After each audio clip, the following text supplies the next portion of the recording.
Hello, hello. Welcome back, everybody. Well, conversations going today. I am very well today. Leith, how are you? Leith? Don't stop barking.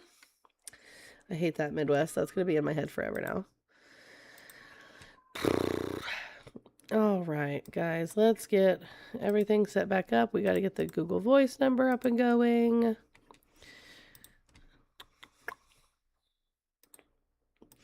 Also, watching the State of the Union last night, right? I was on the official White Pages YouTube page watching it from there before it started, and like some really weird things were going on over there, which we can go over in just a moment, guys. But it said text this number for a White House poll, and I texted the number, and there was never any poll, and now Donald Trump won't stop texting me. Shilese, MAGA is done because they don't want to have, they're too afraid to have conversations anymore. They're like too afraid to talk to anybody. So that is why MAGA is lay finished. But yeah, guys, welcome back. Welcome back. Please tap the screen, share the live. So yeah, I've gotten like 12 text messages from President Donald J. Trump. It made me create a contact card for him in my phone. I just wanted to see what the poll was. I just wanted to see what the poll was. Donald Trump won't stop harassing me, Jess. Make it end. Uh-oh. Are you talking? Why can't I hear you? Hold on. Now I've got to figure out my freaking I had to put you on my AirPod.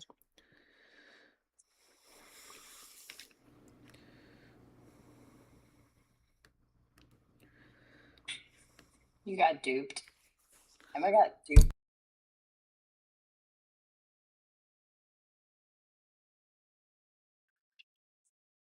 Now say something. Dupe. Okay. Yeah, I did. I got fucking duped by Donnie Trump, man. Now he just won't stop texting me. Carter, come back. Get back in the queue, Carter. Carter! Get back in the queue. Oh my gosh, patience is a virtue, Carter. I love you, Crystal. What the hell? That's a new word. Look at Fun Girl's comment. We've heard the slur lib, but lib-ery. Wow, we're getting creative. I literally got scammed by the president, chat. He says, so he texted me like 3 times. So I texted and I said poll because it said text this number with the word poll. So I did. It said, thank you for texting the Trump White House. Please fill out this form to join. And it had the last 4 digits of my phone number. And I was like, fuck. Now he's got me. We're already in here. Let me just do it. Right? It said, now save our contact card to get updates directly. So now I have a fucking Donald Trump contact card. So then he texts me and he says, gas prices are below $2.30 in most states, an incredible drop from the record high gas prices we experienced under the last administration.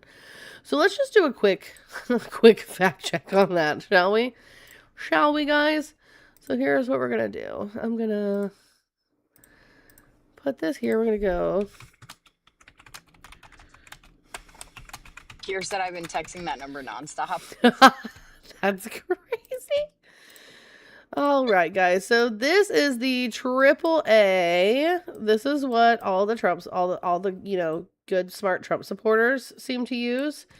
This is AAA, and if we hit this right here on regular, it's going to bring the lowest gas price right here, which is Oklahoma, $2.40. Is $2.40 bigger or like higher or lower than $2.30? My guess is higher. But that's just he said he saw it in Iowa. Iowa is specifically, let me find it. Where is Iowa? Iowa is $2.59. Weird. And then he also said 2.4 But he said million it was Americans. $1.99. But then he also said 2.4 million Americans have been lifted off of food stamps. That's the number of people that have been cut off of the food stamp program since the big beautiful bill came into place. I think cutting and lifting people out of poverty are two completely different things. Someone in the chat said in Illinois it was $2.09. So let's fact check that. In Illinois, the state average is $3.03 for regular unleaded. It's right here. This one. Weird. Weird. Let's make that bigger for you guys to see. See where it says Illinois? Right there. Kenman, do you happen to have like one of those like nifty little like customer cards at the Shell station? Because that probably got you a discount, bud.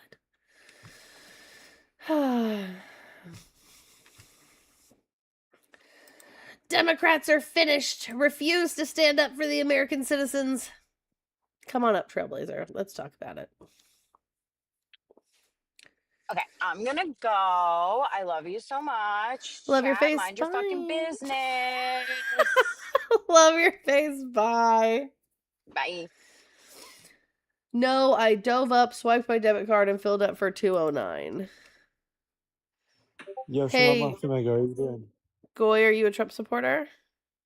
Well, former Trump supporter. Are you in America? Yeah, sure. DLC trip. Yeah, But sure. Where are you from? Washington. Okay, what State. time is it in Washington State? It's 12 o'clock. What? 12 12 o'clock, like at night or in the afternoon? afternoon. No, I don't think so. It's 8:47 a.m. in Washington State. No. It's noon where I am in Eastern time, Indiana, you know. It's wild. So close. I didn't like his profile picture anyway, to be fair. That was my next question was, what's up with this PFP, dog? So anyway, guys, tap the screen, share the live. Let's get pushed into the algorithm so that way we can get some Trump debates. Tortilla, we're fine. Everything's fine. What was I gonna do? I was gonna look at something. Un momento, por favor. When did you put this whole... Let's see.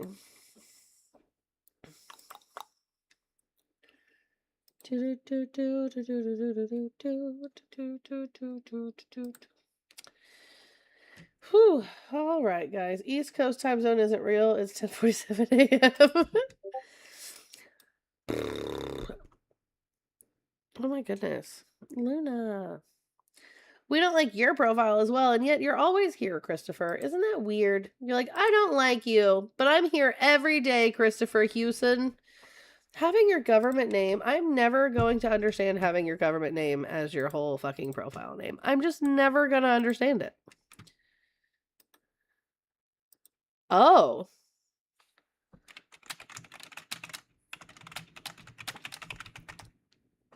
Wow, that's gross. Okay, so if that person is still here, they're just gonna get blocked because, like, ew.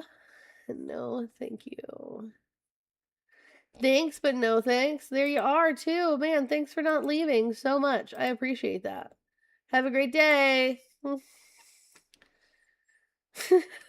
Thank you so much for the heads up. I appreciate you. I swear to God, if this cat... Why did he leave you? Let me guess. Who left me? Wait, hello? Is my wedding ring still here? Who left? Who left who? Huh? Or don't have a good day. Have the day you deserve. You know? Type shit. Christopher Hewson says, why did he leave you? Let me guise. Guise? Yeah. What? This is one of 5 cats, actually. Luna. Luna Lou.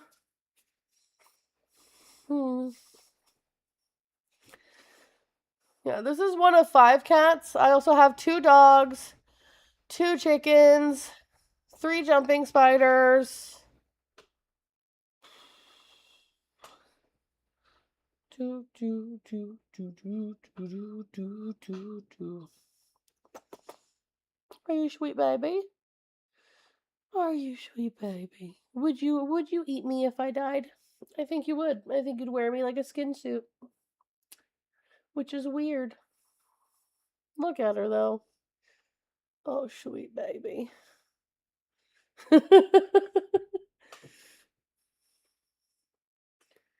Oh.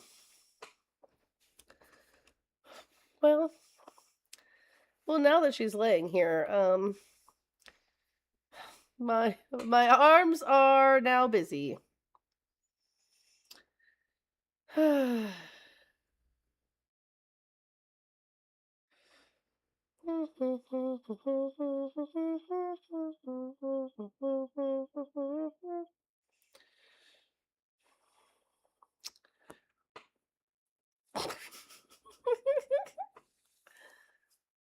So is your mouth. What does that mean? Gosh. Oh gosh. All right, Luna Lou, you gotta figure it out, man. Nope. Hey, off the desk. Thank you. Thanks. This is to water my spiders, and she hates anytime I pull it out. Whoa, whoa. All right, Dan, you're in your web. I was moving too fast. I think Dan is molting. So we're going to put some extra water in there for Dan. Lieutenant Dan, you ain't got no legs. Oh, hi, Charlotte. Look at Charlotte. Look at that queen.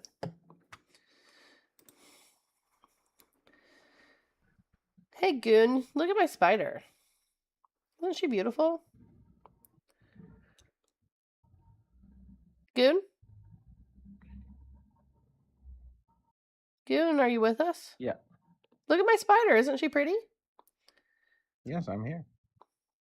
What do you Yeah, think I of know, my it's spider? pretty shitty. It's dumb. I don't like spiders. Oh, Pretty shitty. I hate she's spiders. just look. She's just a baby. She's not even as big as my finger. She's just a little baby. I'd step on it if it was in front of me. I would squash it. I Not would squash Charlotte. the fuck out of that bug. She is so sweet. Anyway, Goon, are you a Trump Yes, supporter? Charlotte. Oh wait, that's the actual name. All Yeah. right, I'll deal. So this is Fine, because Charlotte. her name is Charlotte. Yeah, this is Charlotte. only- This is Lieutenant Dan is in here. When I found him, he was missing legs. So he was missing 2 legs, which is why he got his name Lieutenant Dan. Okay, I'll definitely squash that guy. He- Damn it, he- that's actually a pretty good name too. he- You know what? You give spiders good names. He grew his legs back when he molted, so now he has 2 legs again. And then I've got Periwinkle. They do that? Yeah, Hold on, so they do that? Yo, teach me something. okay, so when I didn't know they did spiders that. molt, it's because they don't fit in their exoskeleton anymore. So they have to come out of it because they're slightly bigger than their shell. So if they are missing like a limb, like a pedipalp or a leg, they can actually grow their leg back or their pedipalp back whenever they grow their new skin. Is that all bugs that do that? Just the molting ones? Just ones that molt, yeah, like scorpions and stuff. They can do the same. They can do very similar things when they molt, or like praying mantises when they molt. Well, shit. All right. Well, I came up here to troll, but you Axolotls? actually gave me a good education, so I'm gonna move on. You're welcome. Have a You're great all day. right. You're all right. Bye. Bye. He said, I came up here to troll, but wait a damn minute, Queen.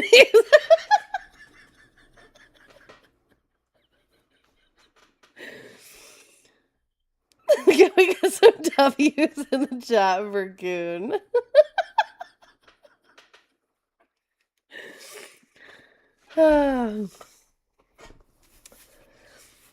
All right. Charlotte, you scared me. Why'd you jump at me like that, crazy queen? What are we doing? I gotta get water in here for you. Look at her. She jumped across her container. So this is the door, and now I can't open it because like I'm not prepared to hold you right now. I'm not in the mental space to do that because I'm still a little scared of you, babe. I know you want to love me. Hi. Hi, Charlotte. Charlotte, she just wants to be held. Look at her. Jumping spiders are so easy to take care of. They're more desk ornaments than anything. Oh my gosh, Dan's out. Guys, look at him. Dan. Dan, look at you, buddy. Where are we going? Dan, you're so little. You need to eat. Where's that bug? There's that bug. I need to get that bug. Are you gonna get that bug? So, like, you could tell, right? If I could get him to crawl down, hold on. Let me see. We'll do some spider education. So this is Charlotte. You guys see her abdomen is nice and round right here, this back half of her body. That's how you could tell Charlotte is not hungry. When they get hungry, the abdomen will get small and it won't be very plump and round. So then you have to feed them. So I just open the top and I plop in, I just have worms here. Mealworms or super worms, one of the two, is what I primarily feed them. And yeah.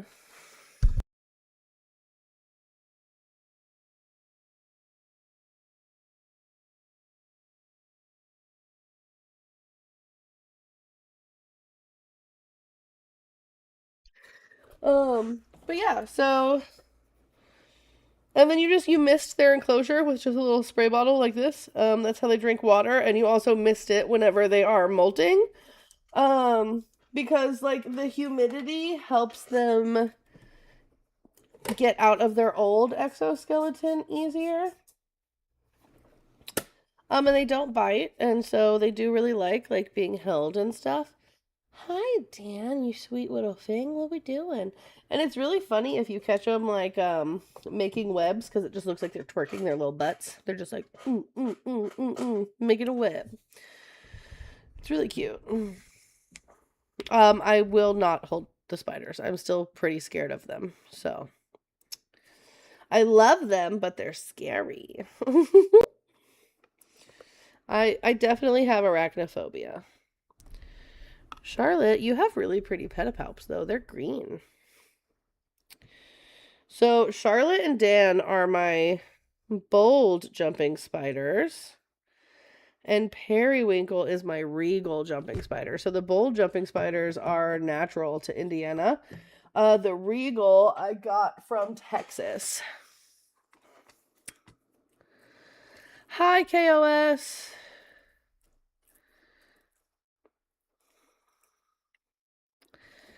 Yeah, no, I don't fucks with tarantulas. No way. So, like, my jumping spiders will get to be about the size of a quarter. That's about it.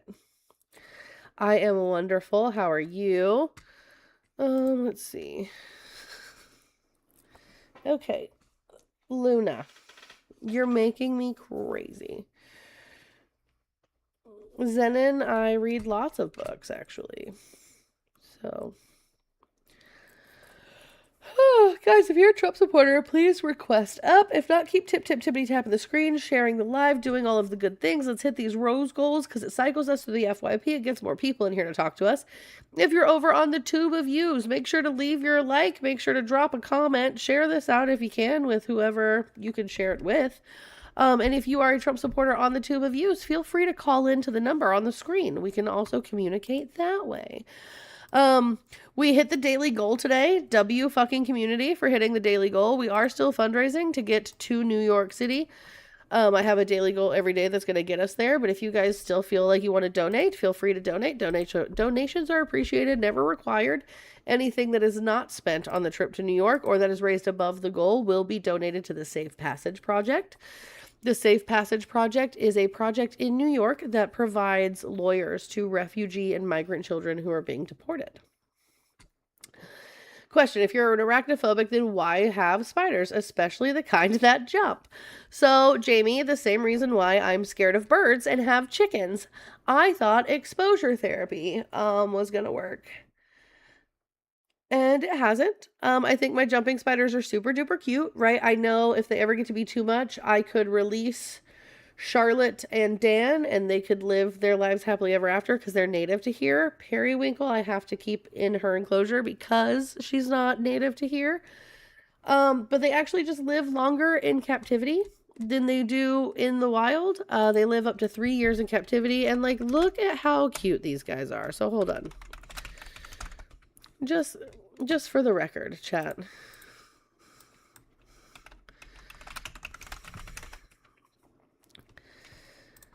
Like, how do you say no to like this Will face? Like, look at him. He's so cute. He's so cute I could die. Like, oh, I love them. Look, he's just a little baby. Like, and I love them so much. Like, look at him. Stop it. Like, they're so cute. They're so cute. And so I can't say no to jumping spiders because they're cute. Wolf spiders, however, so I can appreciate a wolf spider from afar, right? Because they don't build webs, they don't climb on walls, they stay low to the ground. They're really good hunters and they do their thing. And the thing that I can respect about them is if they come across a dead mother wolf spider whose babies have abandoned the carcass, they will adopt the babies. And I'm just like, W that, but stay the fuck away from me. Because, like, why are you so big and so fast? Like, what? No. Like, why are you so big and so fast? I can't do it. I can't do it. I don't like mice or rats either. My daughter loves rats, though. She had pet rats. She had 2 pet rats, Cora and Olive. They lived to each be about 4 years old and then passed away and are now in the yard. Right, yeah, they don't build webs to trap because they are hunters, but they're just so big and so fast, which is so scary. I simply would pass away, Andrea. So there was one time my cat Loki was like staring at my son's like recliner chair and was like just staring underneath it, and I was like, what? So I moved the recliner chair, and I shit you not, there was a wolf spider the size of my hand under that motherfucker, and Loki ate it. He didn't even hesitate, dude. He grabbed it. Bones, why don't you come on up and let's have a conversation? Because I don't know what you think about Trump took the Democratic Party out behind the woodshed last night when he sat up there and just lied so much. And we can live fact check all of this stuff if you'd like. He just did a bunch of lying stuff, which was like so weird. It was so weird.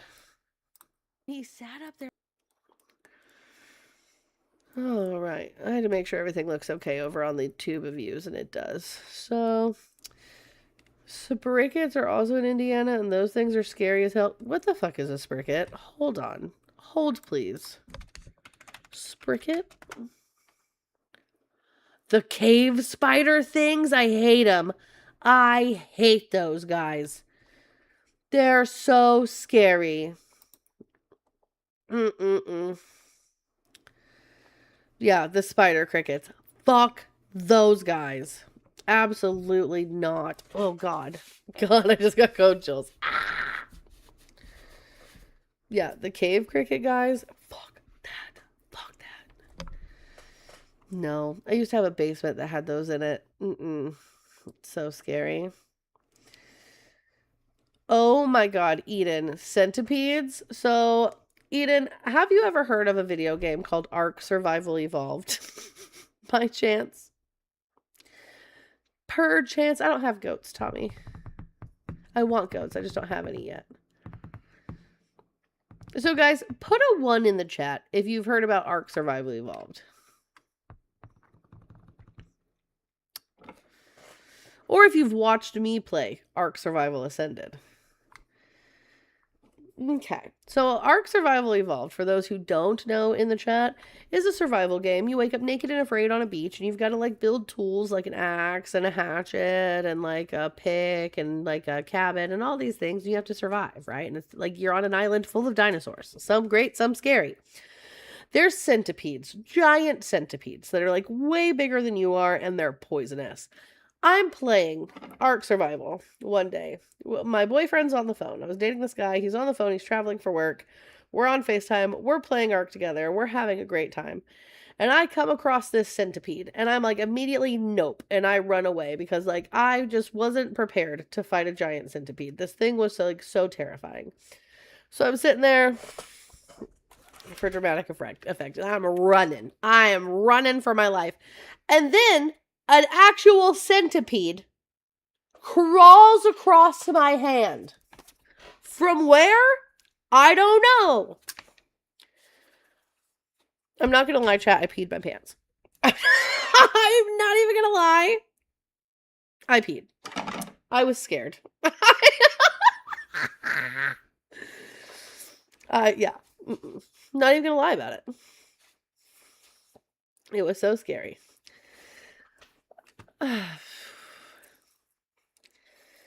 Centipedes are terrifying. And that was my first experience. B, I was playing a video game, came across a giant centipede, and then a real centipede crawled across my hand, and it made me pee my pants because I was so scared. Like, yeah, and that was literally my first experience with a centipede ever in the history of my entire life. I'd never even actually seen one in real life. Terrifying. I never want to do that again. Ew, Eden, that's scary. All right, guys, if you're a Trump supporter, request up. It's like, I just want to chat, guys. I just want to chat.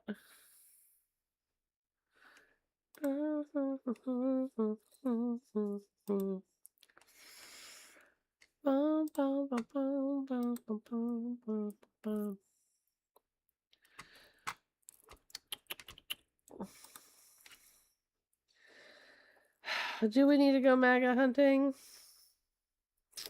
Lo, why do you want to see me go MAGA hunting?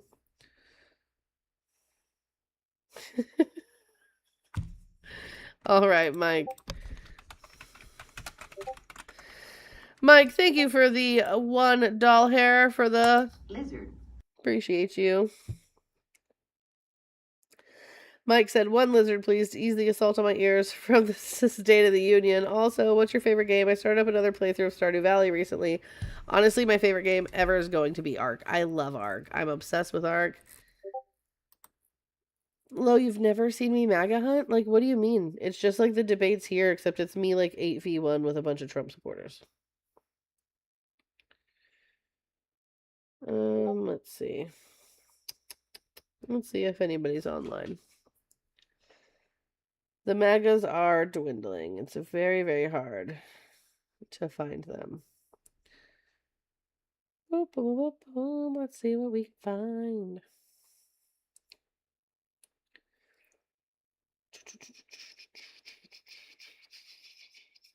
Oh, that's a hell of a background. Someone's background is Trump won't recognize the Epstein, I'm going to say survivors, even though that's not what it says, in the crowd tonight because he hasn't seen them since they were 14. Yikes.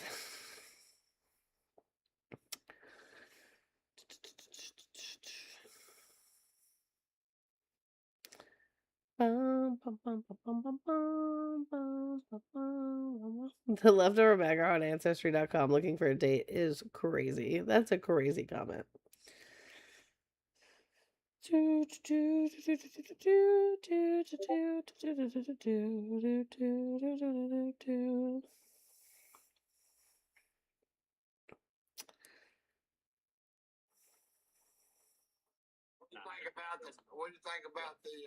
What do you think about the actions from the Democratic Party last night about not standing up for victims, not standing up for I'll be right back, Eric. I have to show something. Hold on. Vote Trump just joined bot, probably.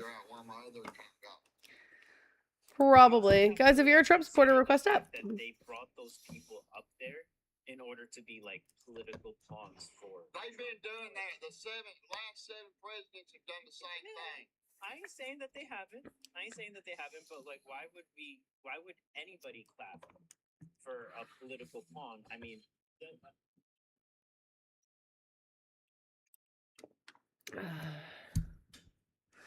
Guys, if you're a Trump supporter, just get in the box. I just want to chat. Why is everybody so afraid of having a conversation?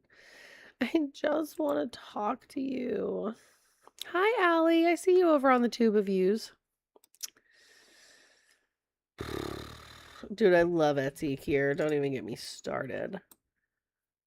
I might take a nap if we can't get any ops. Ooh, W on joining the Discord, Eden. Thank you for the heart me. Thank you guys so much for your daily heart me's. But you cook everyone with kindness. Nobody want to be mean and argue. Go take a nap. Ah! I just want to have some conversations, though. I just want to feed my brain.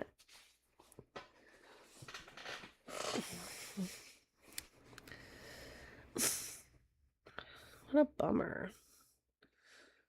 Where's the justice dude from yesterday? No idea. Good afternoon, Rogue Punk. How are you? I just want a nap. No, pretending to be a MAGA is different.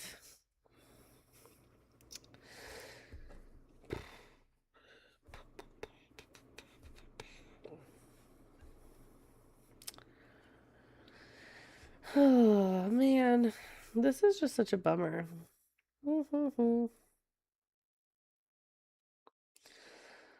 So, guys, all right, so let's talk about this protest that we're going to next month. I want to make a sign, and I think I'm going to make the sign and bring it with me to Jess's house, so that way I don't have to worry about making the sign while at Jess's house. And I think I've got some pretty good ideas. You have won nothing other than your Crazy Town prize, Emma. You know better. Oh, Hoodlum.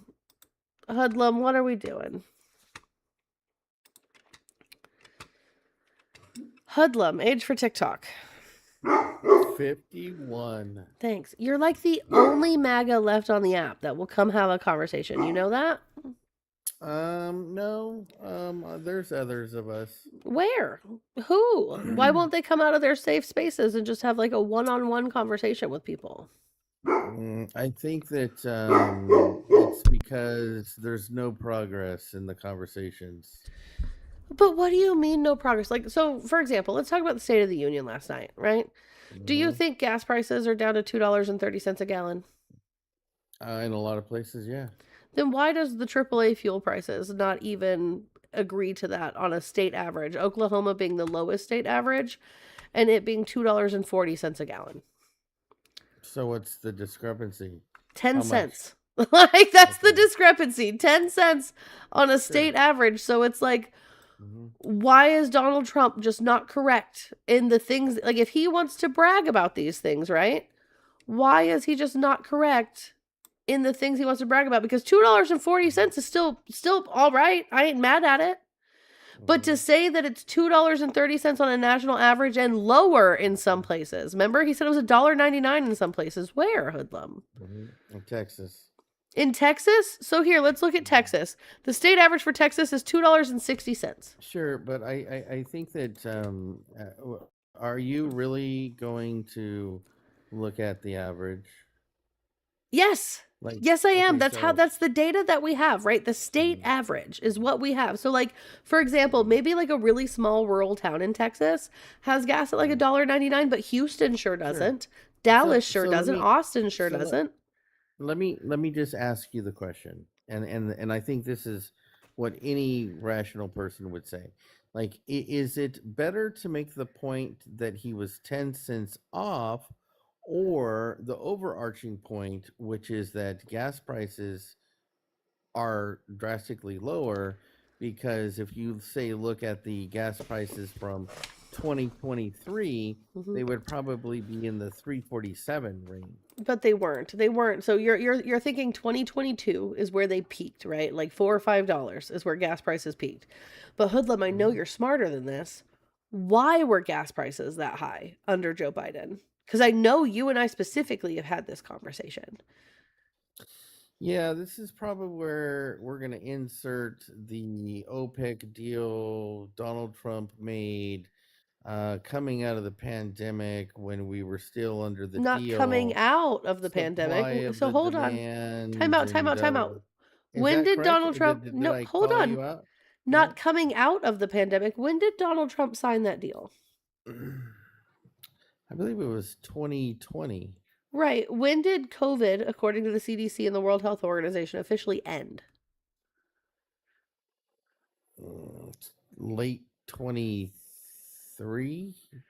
It was like end of 2022, beginning of 2023, right? So to say that Donald Trump signed this deal coming out of a pandemic is immediately disingenuous, because we were right at the beginning of the pandemic when this deal was signed for 2 years, right? So I think it's mind-boggling to me that Donald Trump comes out with such confidence and goes, "Hey, I started this fire, but I put it out, so it's all good."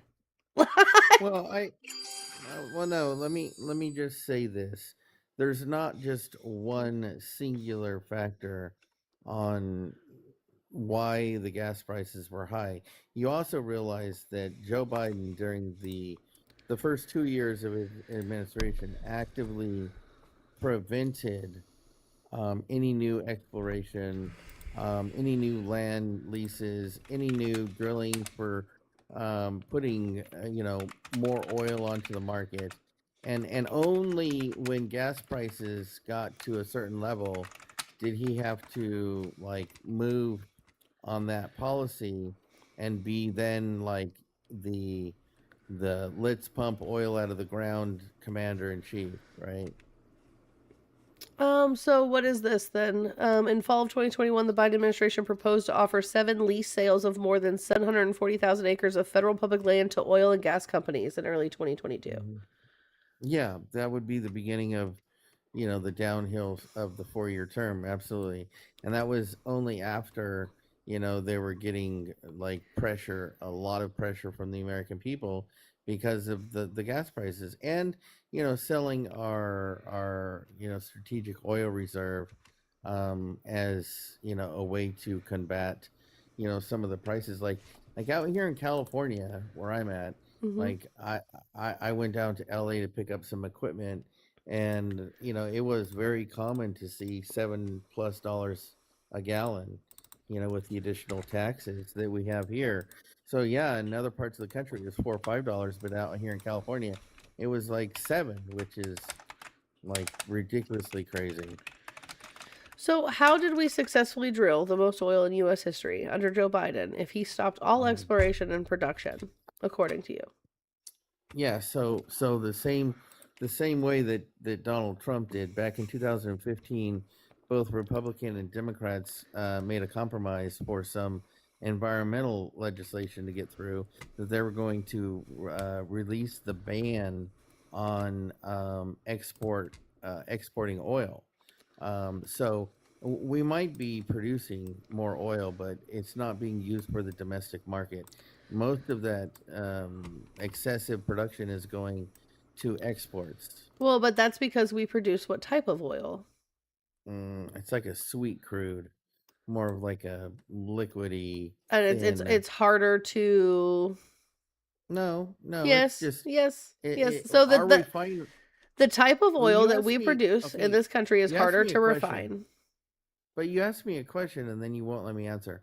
We produce what's called a sweet crude, and we export that out to other countries. What we and our refineries are set up to process, which is the thicker crude that we get from the Middle East and places like Venezuela. Yeah. So So it's harder to Mhm. refine the type of oil that we have here with the refineries that we currently have. So Well, we no, we're export not. those things to be refined in trade of the kind of oil that we can refine, which is exactly what I said. No, it's more. Our infrastructure is set up for the thicker crude. I don't know what Right, the name which of is it what we don't produce here. It's sour. Well, we do produce this thick crude in California, specifically in the Bakersfield. I believe it's Kern County, and that was what the Venetian Valero refinery was using as one of their primary customers. But yes, typically it's sweet crude from fracking.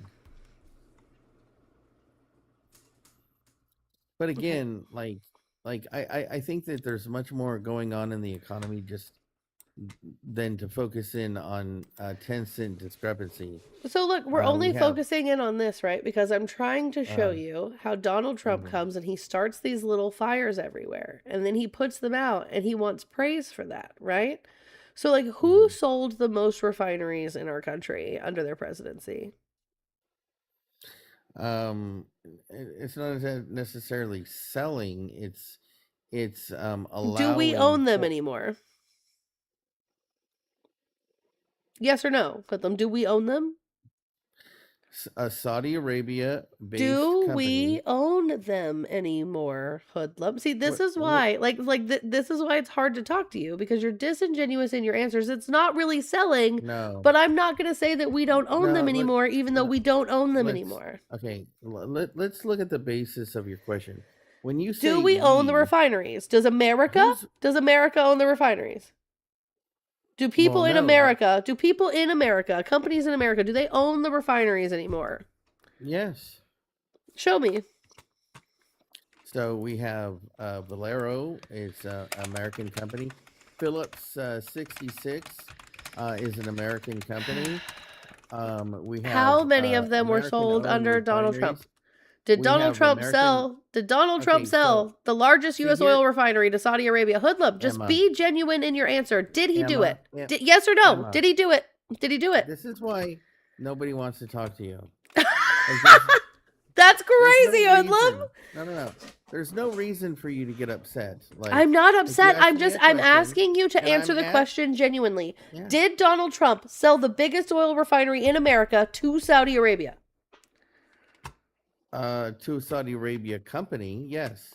No, to the Saudi It's Arabian not government. nationally owned. What? No. Aramco did not buy the refinery. Saudi Arabia bought 100% of Port Arthur in Texas, which was America's Mhm. largest oil refinery. Yeah, what's wrong with that? What do you mean what's wrong with that? So you're mad that Joe Biden was like, "Hey, I'm going to pause exploration on public lands and waters in drilling oil in the beginning of my term because I believe in clean energy and I know we're going to run out of fossil fuels." But even though he drilled the most oil No, in we're US not. history, shh. Hoodlum. He drilled the most oil in US history despite that happening. But now you want to be like, "Oh, well, Donald Trump just, he says these things, but it's not really what he means. And I'm going to pretzel around this situation. And I'm going to prove to you that Donald Trump didn't actually pretzel start this around fire. anything. But then he put the fire out. So Donald Trump needs to get the praise for putting the fire out. Like, what are you talking about? Gas prices went up under Joe Biden because of who? Hoodlum. Who played a part in that? They would have went up anyway because of the pandemic. I'll give you that, right? But would they have gone up as much as they did without the OPEC Plus deal? Let's be so honest. Yeah, they would have. How? Prove it. Joe Biden's policies directly What affected policy? Which policy? the fact that he wasn't renewing leases. No. Which policy? You just said I a just told policy. you. What policy didn't renew the leases? Choosing yeah, not to renew leases is different from a policy. So, for example, the Inflation Reduction Act is a policy that was passed through the House of Representatives, the Senate, and signed into law by Joe Biden. Right? That's a policy. See, again, this is why people don't want to talk to you because I know seem words. Not to have that you don't seem to want to have a genuine conversation. You want to have like these gotcha moments. How am I and having I'm a just- gotcha moment? Because I think words are important, Listen. Hoodlum. They are, and my words are just as important as yours. So, what policy was passed that stopped the renewal of oil leases? Well, it would be the bureaucracy of just not Bureaucracy? approving them. Yeah. Like That's the not a Bureau of Land, policy, Hoodlum. Bureau of Land Management is the one who is in charge of these land leases, and they can take as long as they fucking want to approve these land leases. And that's exactly what they did. Great. They So put how these companies in forever bureaucratic limbo Bureaucracy. of purgatory on the approval of these leases. All right, Hoodlum. So let's check this out together, okay? Let me make this smaller here. Give me just a moment so that way we can check this out. I do not want to subscribe to anything. Leave me alone. All right, President Biden has leased fewer acres for offshore oil and gas production than any other president before him since the inception of offshore drilling rights. Not since Harry Truman have fewer acres of federal land or offshore rights to develop oil and gas resources been leased by a U.S. president. Under President Truman, offshore drilling was just beginning and the federal government did not yet control the deepwater leases that have made up the largest part of federal oil and gas program. It is clear from the graph below that the Biden administration is withholding U.S. energy development at a time when the world is facing an energy crisis, right? So there you go. He didn't sign he didn't renew as many leases. That is correct. But did he drill Not to mention the fact that he passed legislation that banned drilling in the Gulf of Mexico. So did Hence Trump. The reason... No. So did No. Trump. No, you're Yes, incorrect. I'm That's not why we incorrect. changed- That's why we changed the name. Just so You're you know. kidding. You're kidding. You're okay. No. Hoodlum. These are all truths. Hoodlum. If you continue to read right here, President Biden's Interior Department leased all of these acreage through August 20, right? We drilled the most oil in history. This is the Institute for Energy Research.org on fossil fuels, right? So I'm not saying that he didn't do this thing. That's not my point whatsoever. My point is we still managed to drill the most oil in history. So even if you think this thing offset, right, our drilling capacity, which is your argument, that our drilling capacity was offset by the Biden administration because these things weren't renewed and new leases weren't signed, did we still drill the most oil in U.S. history under Joe Biden? Yes or no? Yeah, regardless of Right. his... So how did that harm us if we drilled more? Well, because, again, due to the 2015 oil experts restriction relief, that higher production was going to exports, not to domestic use. So it wasn't benefiting us at all. A matter of fact, I would argue that, by his policies, he actually caused the largest increase in energy, whether it be electric, whether it be fossil fuels, in decades. Let's make no mistake. The Joe Biden policy pushed renewables that aren't effective for the load, for the energy grid. They are putting the power generating companies, the power companies, at risk for not meeting their load requirement goals. They're having to buy more energy on the open market than ever before because basically they've been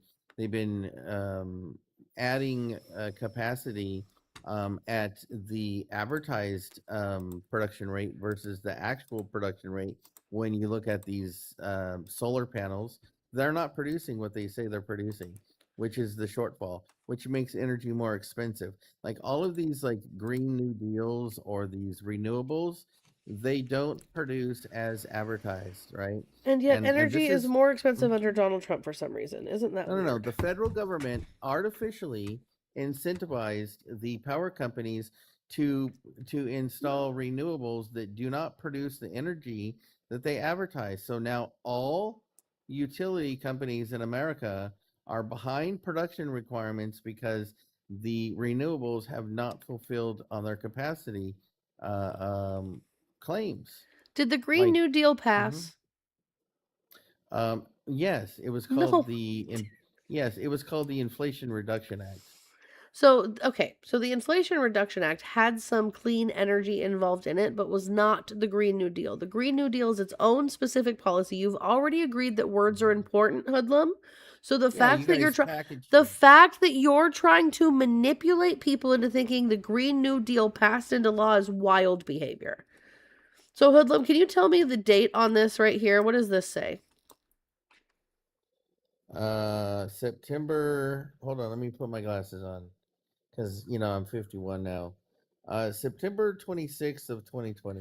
Right. So down here it says the memorandum which Trump signed Friday prevents the consideration of this area for any leasing for purposes of exploration, development, or production during the 10-year period beginning July 1st, 2022 and ending on June 30th, 2032.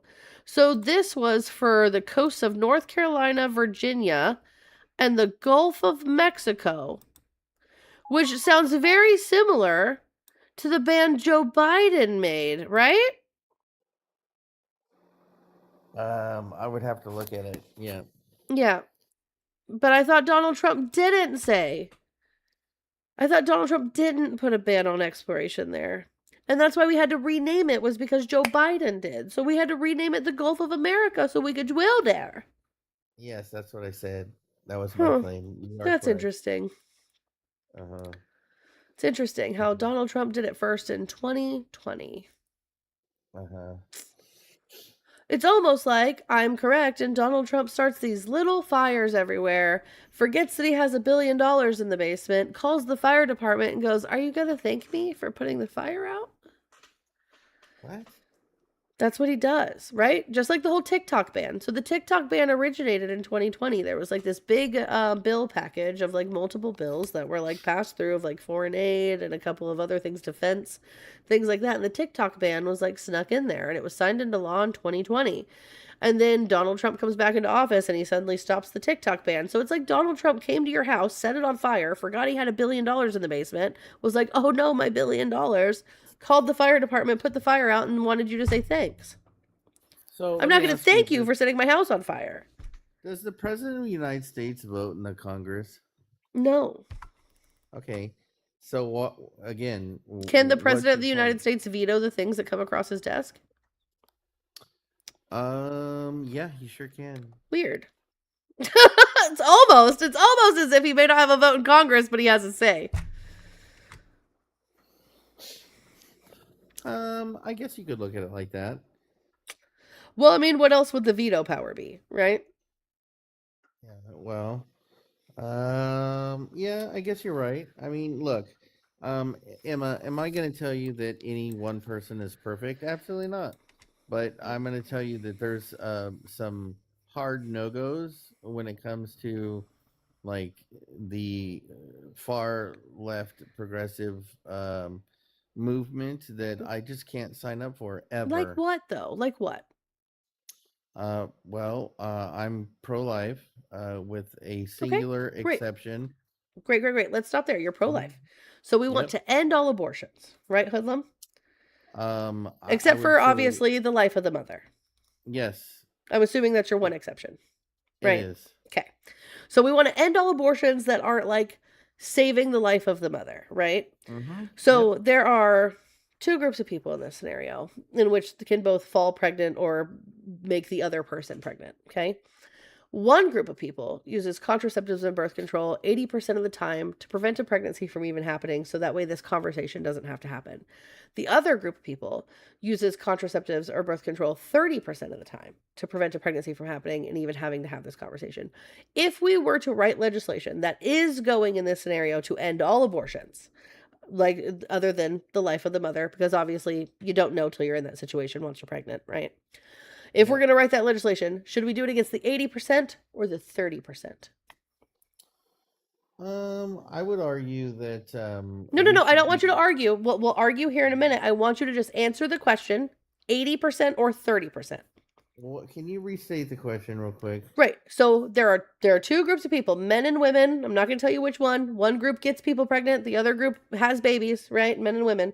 One group uses contraceptives and birth control 30% of the time to prevent pregnancy from happening, so they don't even have to think about abortion. The other group of people uses those same contraceptives and birth control 80% of the time, making them the more responsible party, right? So like one party is more responsible in contraceptives and birth control for preventing pregnancy, right? Yeah, I see So what you if did there. a piece of legislation can end all abortions, right? Which group are we legislating against, the 30 or the 80?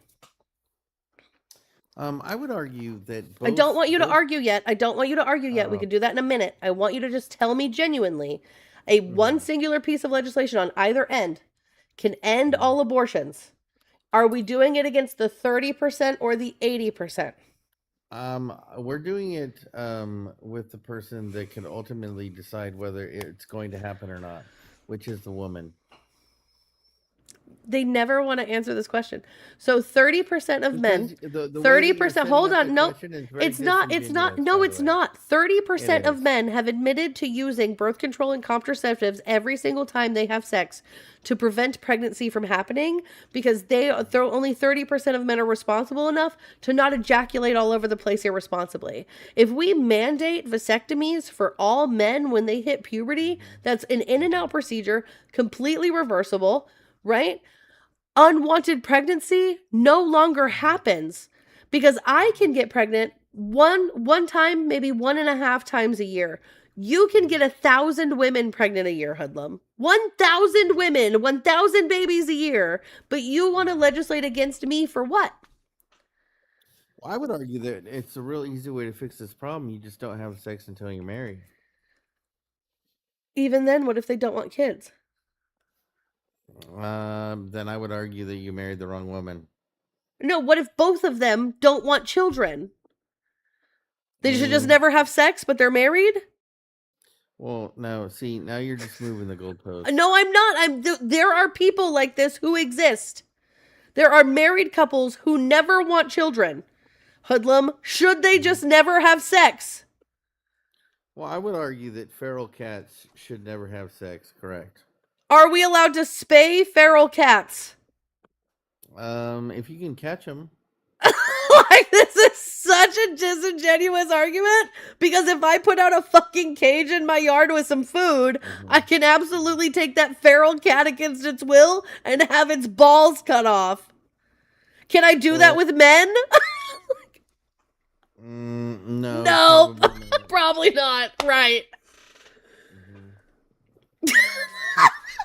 Come on, Hoodlum. Hey, by the way, Lacey, feral has 2 R's. 2 R's, by the way. Yes. Exclamation point. So, look, listen. I think Hoodlum, that feral has ultimately- 1 R, babe. Get it together. Come on. I think that what we need to go back to in this country is Feral. How do you individual- Hoodlum, how do you spell feral? Ferrel. Look at the screen. Mm-hmm. How do you spell feral? Oh, yeah. I add an extra R. Mhm. So who are you to get on to anybody in the chat, babe? Come on, Hoodlum. Listen, okay, my bad, but listen, it's my education. But now listen here. I think that we need to get back to personal accountability in this country. Like, Yeah, like men irresponsibly ejaculating all over No, the no, no. place. Great. Well, no. What I'm saying, no, absolutely. Like, men need to be held accountable too. Like, we are living in a hookup culture society with no accountability and responsibility for our actions. Like, there's no time, whether you're taking preventative measures. Nothing is 100%, right? So there is risk at some level when you're having intercourse, right? And so as adults, we take on this risk knowing that that's a possibility. Like, why would we then just obfuscate from responsibility and say, oh, well, my career is more important than bringing a life into the world? Like, So, this is the Hoodlum, reason why we have low birth weights in the West. no, because it's not. women don't want to take accountability, and they don't want to have like, oh, well, this is going to ruin my life. No, I think being a parent is one of the best things that's ever happened in my life. Hoodlum, I agree. Being a parent is one of the best things that has ever happened in my life, and I had my first child at 17 years old, and that was rough. Okay, that was a rough go of life. Then. Yeah. So, but here's the thing, right? Here in the West, we do not create a social safety net in which women feel comfortable giving birth because there are no legal guardrails to hold men accountable. right? So the only thing that we can do is potentially get them for child support. And even then, they could be tens of thousands of dollars behind before the legal system does anything so much as suspend their license or garnish their wages, right? Which isn't helping the child that's already existing. It's not helping the single mother. Most countries outside of the United States have so many social safety nets to take care of children specifically, regardless of whether they live with the mother or the father, right? So like the UK, for example, you can get a specific type of housing, council housing, I think is what it's called, if like you cannot work or you're impoverished and cannot afford childcare. Whereas here, Section 8 housing is supposed to be sort of the equivalent, but the list goes on forever and ever and ever on who qualifies for it and when you can get in. Right? Because we don't have social safety nets and guardrails set up in a way that actually function. So if you want to like offer childcare for free up to 2 years old, so single mothers can work. If you want to offer universal health care, so that way mothers don't have to worry about how their child's going to be seen if they're sick. If we want to offer paid maternity leave at any job whatsoever that allows women to take time off to take care of their children, right? Maybe more women would feel comfortable having babies because you men like you irresponsibly ejaculate wherever you want, and then we are completely stuck with the consequences of that action regardless of how we feel. And there's no safety net to protect us. That's fucked, dude. So let's look at California. So let's look at the birth rate in California where they have the policies that you just mentioned to see if there's a higher birth rate rather than a state like Colorado that doesn't have these same safety nets. Let's look at the numbers, because I'm going to tell you that it probably doesn't matter. The reality is that women want to be the one wearing the pants, having the career, making the money, being independent, and being the boss rather than being a mom. All right, let's check this out. So California is actually one of the higher states. They're somewhere in the middle. But the highest state for birth rate is Wyoming. Yeah, so what's the birth rate in California? 48. So let me see, just so I can put that into numbers for you. So they had, in the census in 2023, they had, oh wait, here, let's do it by census numbers. Let's go by the highest. So actually California is the highest when it comes to census numbers. So here. So it looks like right here. So I need to make this smaller so you can see the whole thing, because I don't want you to think I'm lying about the state here. So California is right here at the top. Birth rate of the census is 48. They had 450,412 babies. Texas was the second highest in 2023. Well, yeah, those immigrants, those Catholic immigrants. So hold on, don't popping pivot. out them Don't babies. don't pivot to fucking immigrants when you just said these social safety nets exist in a state like California, and you wanted to see if the birth rate was higher there, and I just proved to you that it is. 450,000 babies born in California, probably because women feel safe enough to have babies in a state like California that offers these social programs and safety nets, hoodlum. Well, I as you were looking it up, I thought maybe this isn't the best matrix to use because of the fact that California has the most immigrant population of the country, and to a large part it's Hispanic, which are typically Catholic, which have a propensity to having like lots of kids. Like average kids in a Catholic family is like 4. So there's that too. Oh, are we getting? Well, when migrants come up, right, I like to bring up a little bit of representation. This is my friend Jess, who is a part of the Latino community. So, like, I'm just a white girl in America. Are you Catholic, Joe? Joe, her name's Jess. Who's Yeah, Joe? No, the large population of the Hispanic community is not Catholic. Are That's you weird sure to about say. that? Yeah, you're saying that all people who are Hispanic or Latino are Catholic, and that's not true at all. I So am positive. what is the more favorable religion in South American countries? Is it Catholicism? I'm not really sure because you were specifically talking about America, right? You're talking about Hispanic and Latino people in America, and No, Hispanic and Latino people in no, America are not no. majority of That's Catholic. not what I'm talking Okay, like at all. I'm talking so about people, according to Pew immigrants. Research, the Catholic population, 57% is white, 33% is Hispanic, 4% is Asian, and 2% are black, while 3% There are you of go. another race. There So you the go. majority of So, Catholicism mhm. practiced in America is by white people. So Okay, there so you go. wait a minute. So when the Spanish came to South America and colonized and enslaved the indigenous people, they converted them to Catholicism. This is no secret, right? Hence the reason why South American countries are the second largest group of individuals that are Catholic, right?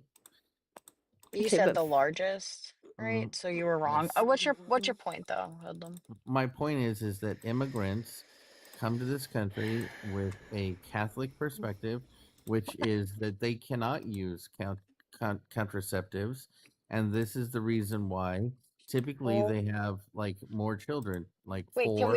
can we go Mhm. backwards a second? You're saying that the Catholic religion does not use contraceptives? Yeah, it's against their religious beliefs. what? Sure. Can you tell me where? Yeah, because children are considered blessings. No. I'm asking you where. Where do you see that?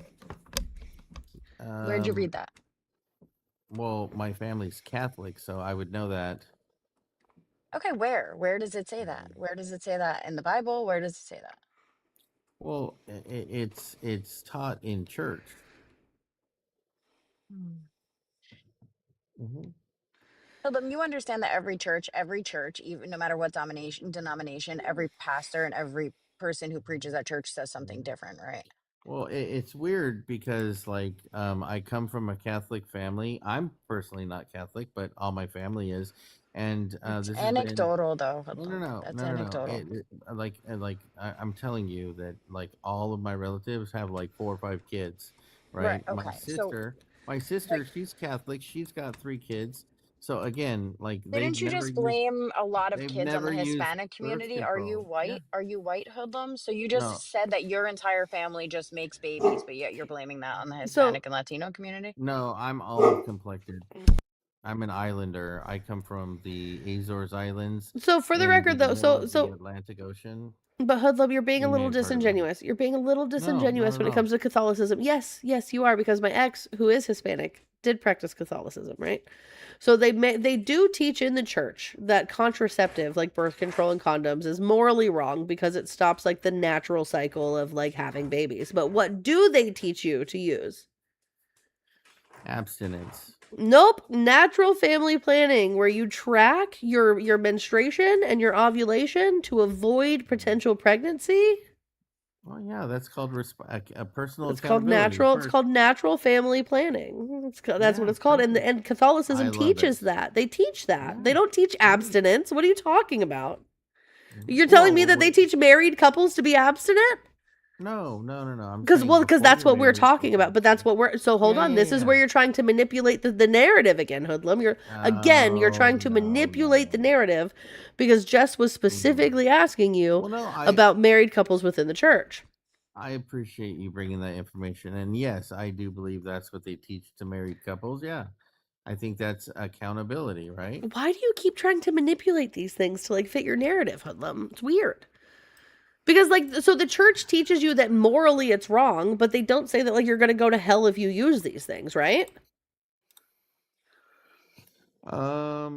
Well, yes. I Right. believe that. So again, yes, Catholics you are correct. allowed to use condoms and birth control. They're not going to go to hell for it.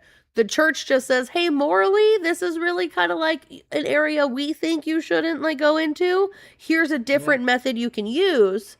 Right. But again, you're not going to go to hell for doing the thing. it's I don't know. I Um, was in one of the biggest fucking cults there is, specifically right now in this country, that is worldwide at this point, and I was never taught that I couldn't use contraceptives. That's why I'm trying to say that every denomination is different and every church is different. So some well, churches may teach that, but it is a definite outdated practice from right. a very long time ago. And Catholics do also believe in abortion. They believe that if you have a natural What? miscarriage, hold on, hear me out. I've actually spoken to many people about this. They believe if you have a natural miscarriage, you should have access to a DNC. You shouldn't go septic and die for that. That is an abortion, and they understand that. They're not saying you should have an elective one, right? They But are isn't against but, that. but But doesn't that fall within my exception? no, it doesn't, right? So Nevaeh Crane, for example, like she literally was suffering from a miscarriage, right? She went septic, she tested positive for sepsis, but since they found a heartbeat, right? They sent her home and she died. Because so your exception, Hoodlum, I need you to understand that when they say the Yeah, life of but the that's mother, malpractice. no, That's it's not, Hoodlum. malpractice. It's not. Yes, it That's is. why no doctor has been Yeah. held liable for malpractice, right? I need you So, to understand, Hoodlum, stop it. I need you to understand that when you say the life of the mother has to be actively dying for that to happen. They don't just go, oh, well, you're definitely going to lose this baby. And if we don't take this baby out of you, you're going to die. We should take it now. You have to be actively dying for them to try to help you, which is why Adriana Smith, for example, who was brain dead, she was legally dead, Hoodlum. yep. The state of Georgia said, since this fetus has a heartbeat, No, we're no, not going to no, let the no, family no, no, decide no, if they get no. to keep her on life That- support that- or not. And they kept her on life that's support for actually- months, hold and they on. exhumed a That's baby incorrect. from her body. It's not incorrect. Yeah, it is because No, it's you not. said that she was legally considered dead. No, She was. What is Wait, brain dead? no. What is brain Okay, dead, Hoodlum? There it is. There it Is is. brain There it dead is. legally dead? No, it's not. What? You heard Actually, me. that's how they. Okay, Hoodlum. How do they determine someone's death? So she corrected. Emma corrected herself there because she Hoodlum. knew exactly where I was going. Hoodlum. I didn't correct What is- myself. Hoodlum. Clinically, hold on. Clinically being brain unalived versus being unalived, right? It means that you can be brain Hoodlum, what does this unalived say? and still have an active body. Hoodlum, what does this say? Well, you're cutting it off. I'm not cutting it off. What do you mean? Is it I can read it. is brain dead legally dead in Georgia? Legally considered dead under U.S. law. In Georgia, a brain dead woman is legally considered dead under U.S. law. So she was legally fucking dead, Hoodlum. Why are you saying that like that? That's really creepy. Hoodlum, they exhumed a fetus from a dead woman. Which That was her fetus, wishes. hold on, it wasn't her wishes. She wasn't here to give her wishes. Prove it. Prove it, Hoodlum. Yeah, that's Source. what her wishes were. Source right now, Hoodlum. That's what the family said. Source right now, Hoodlum. That's what the family said. Source right now, Hoodlum. Is that not what the family said? I don't believe it was. Show me a source. So Hoodlum, I know again, you can. Nope. Oh, I just muted Jess instead of Hoodlum. Hoodlum, I know you know how to go get a source. Go get a source right now, Hoodlum. I know you do this in other lives. Go get the source that her family wished for this. Because the family said the state of Georgia did not even give them a choice. They kept her on life support, and baby Chance has never left the NICU. It's almost been a year. Why is he still in the hospital? Emma always accidentally mutes me because the way I'm that sorry. you have to do it on studios is annoying. Sorry, Jess. While Hoodlum is finding his not source, I would just like to say, Ryan, it's really weird that you had so much to say in the comments earlier, but still here talking, and you follow me. So if you don't like me, unfollow me, please. Thanks.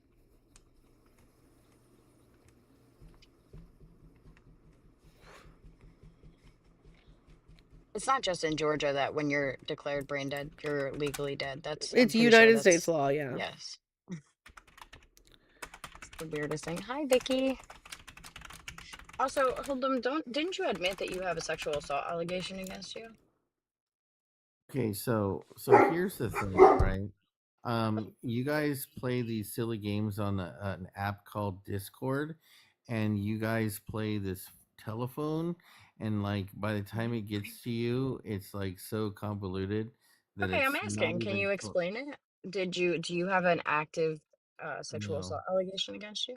no, I So where'd that don't. come from? I came from a story that I told when it was Men's Mental Health Awareness Month, and it was to bring up how men need to hold other men accountable. And it was something that happened in my house behind closed doors with allegations that I then cooperated with an investigation. There was no charges ever levied against me personally. So yeah, So it's there was a sexual assault allegation against you, but they didn't conclude that it was actually. no, it's not against me. It's Okay. about a guest that I had in my home, Oh, okay. like Oh. another man. Hence the reason why I said it's about. I told the story so other men can hold men accountable and not assume that a woman is okay.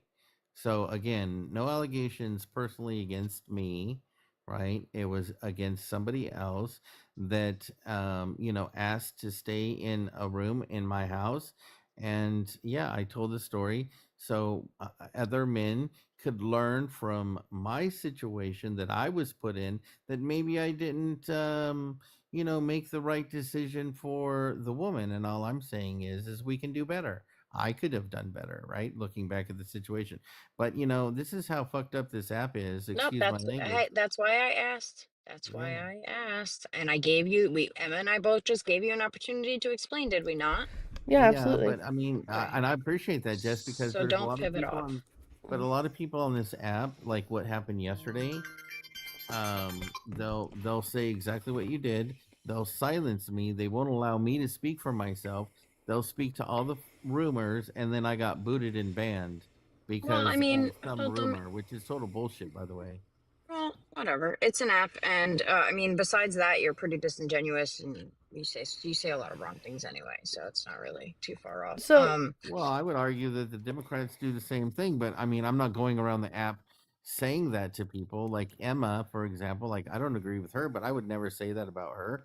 I think that ultimately she's got a good heart, just like I'm sure you do, and that you are, adamantly believing in your morals and values, and that you're trying to advocate for them. Like I see nothing wrong in what you guys are doing. Unfortunately, we just can't come together on some critical issues. okay, Because but we like believe in facts, and you go off feelings. Go ahead. so I'm let's sorry. let's go back to this critical issue that we were talking about, right? So this is straight from Atlanta News First. Right, this was straight from the GoFundMe that was posted. Due to expecting her unborn child, she'll be kept on life support due to the heartbeat law in Georgia, the GoFundMe states, whose organizer was April Newkirk, Smith's mother. We had no say-so regarding her lifeless body and unborn child.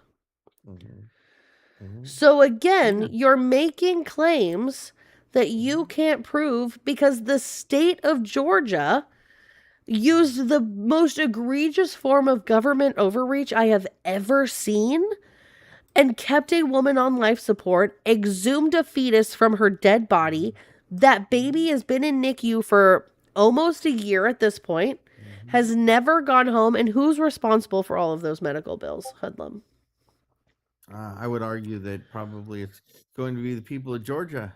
No, it's going to be the family. Georgia's not going to pay those medical bills. Adriana Smith's family. This is generational incorrect. debt. That's incorrect. Why did they start a GoFundMe? I don't know. I guess you would really have to talk to the family on that one, but I would imagine that, there's some expenses when it comes to this story. Why would the family have any expenses whatsoever when the state of Georgia was forcing her to stay on life support, to exhume a fetus from her corpse? Well, I think that it's like you said, due to the law, correct? Due to the Life Act that requires medical professionals to keep a woman on life support after brain death. Is that not government overreach? No, I think that. Let me ask you: do you think that if a pregnant woman got into a car accident, that the medical community would not have some type of expectations to save the child? How far along is she? She's 20 weeks. So, I mean, they can try, but at 20 weeks, the fetus is not viable.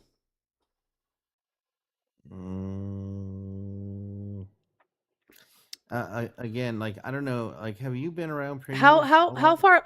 So preemies, right? At 24 weeks, you're viable. My mom was a micro preemie. She was the size of my hand when she was born. Mhm. Right. So Like, so like I absolutely get what you're saying. So if this woman was in a car Mhm. accident at 24 weeks, right? They absolutely would Mhm. perform a C-section and they would attempt to save that baby. How far along was Adriana Smith when she threw a blood clot and went brain dead? I don't know. 9 weeks. Mm. Mhm. So so at that point, right? Adriana Smith is legally dead according to the US law. Mhm.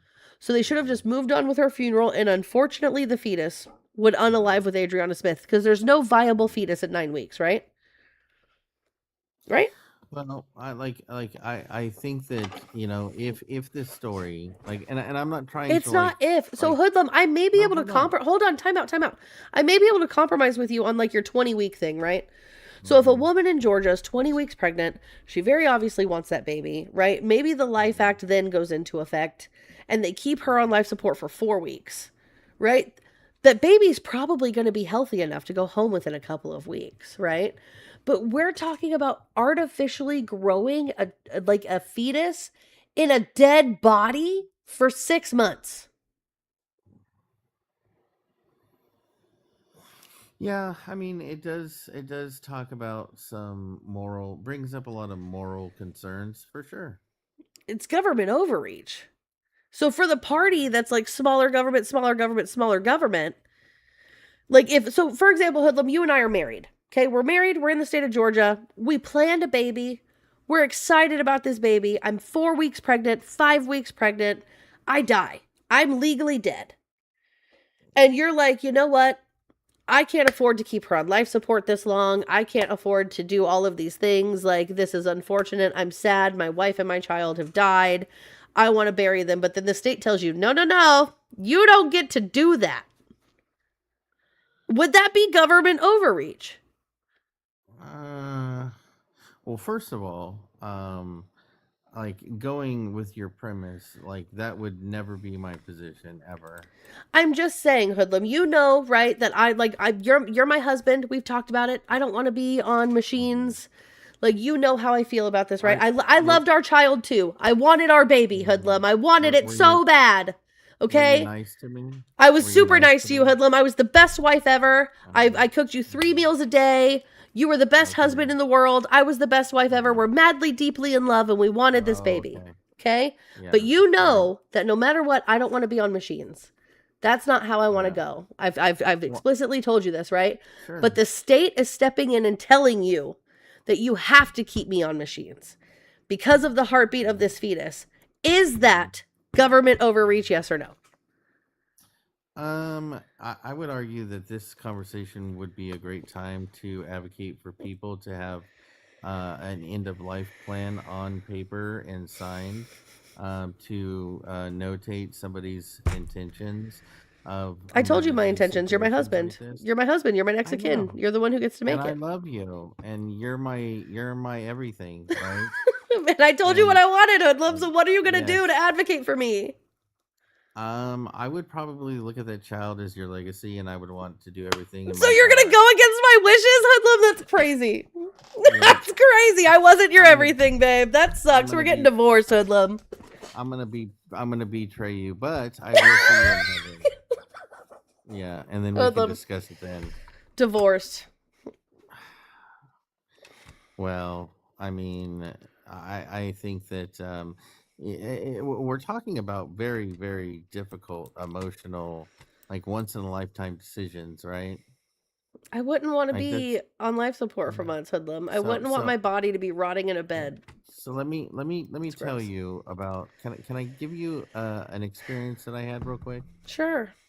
Okay, so I was 23 years old. I was in my first marriage, right?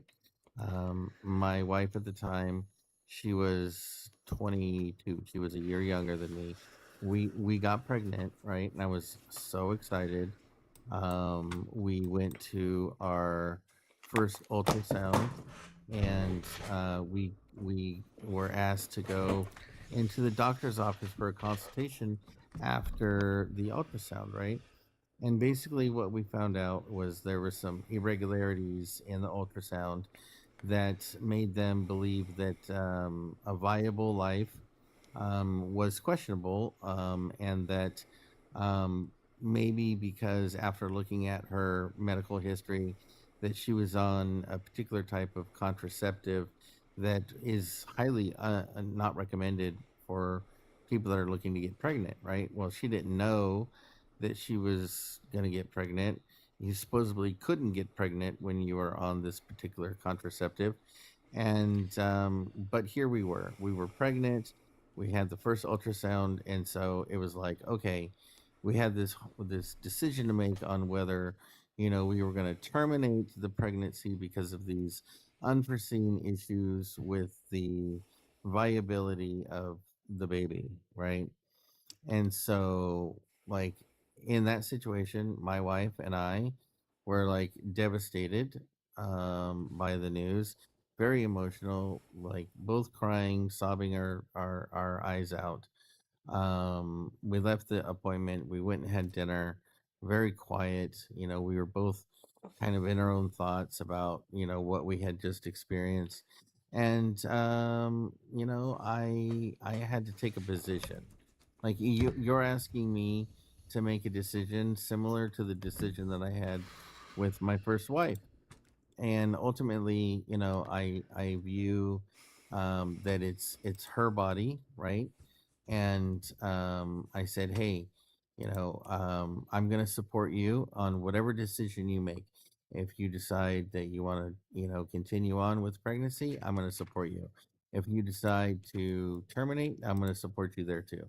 And so that's exactly what I did. I deferred to my wife As you in should that have. situation. Yeah, and she ended up deciding to terminate the pregnancy, right? And Mhm. so we went through that whole process, right? Which was again very emotional, very hard on everyone. And ultimately, I think that because of this event that took place, we then had different ways of communicating about the emotions that followed. Like I was the type of person that says, "Hey, I'm not gonna like fish information out of you. Like if you want to share, if you want to talk about your emotions, like I'm here to listen. I'm here to support." The problem that I find out and look back on that instance is that she didn't know how to deal with those emotions. She didn't know how to communicate it with me, and so therefore we like grew apart.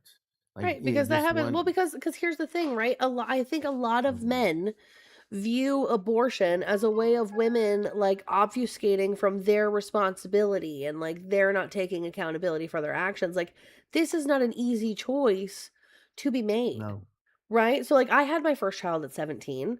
I very much am in a super red state, right? So it's like society pressured me into thinking that since I was already a statistic, the last thing that I should be able to do is apply for like food stamp benefits and welfare because then I'm just an even bigger statistic, right? Like they made me feel bad for needing these things, so I never utilized these things. Instead, I worked 2, 3 jobs at a time to take care of my child. And then I fell pregnant again and I was like, "Oh my god. Like if I have this baby, we're going to starve."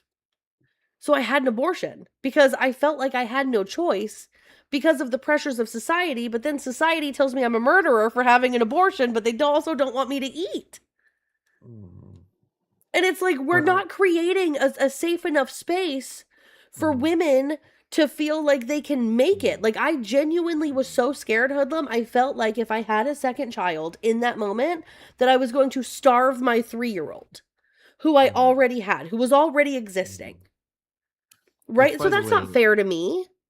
and that's a great age, by the way. It's my favorite. To see the developmental of a child at that age is like watching a flower blossom. In my opinion, it's so beautiful.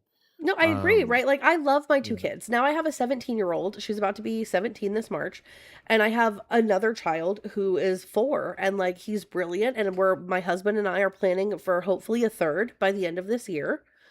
Nice. And so but it's like I feel like when it comes to abortion, not only is it a moral thing, which is like subjective to each individual, but it's like a societal thing as well, because we have people who are like steadfast in their beliefs, like you, who think that it shouldn't happen. And then there are people with lived experience, like myself, who are like, this wouldn't have happened if I felt more supported. Right? But because I Yeah. live in a state in which, like, they literally are like, oh, you shouldn't be able to get food stamps. I was paying into the system threefold. I had 3 jobs, but like, because of society's pressures, I felt like I couldn't utilize this program, which 100 fucking percent, looking back, I could have fucking utilized because I'm paying into it. Right? But So I didn't know that then. Sure. So I think that there's some cultural issues that play into the factor of this conversation. So when you look at like the second wave of feminism in the late 60s, early 70s, like that is the time when my mom, at 16, similar to you, Emma, got pregnant. And it was an internal conversation within the family. My grandfather wanted my mom to get an abortion, or excuse me, an AB. You can say abortion. I And say it all the time. It's fine. oh, okay. And my grandmother was like adamantly like, no, like Catholic family, like you're getting married and you're having this baby. And so like it was a big deal in 1972. And my mom, very similar to you, ended up having my sister at 16, dropped out of high school, was a stay-at-home mom.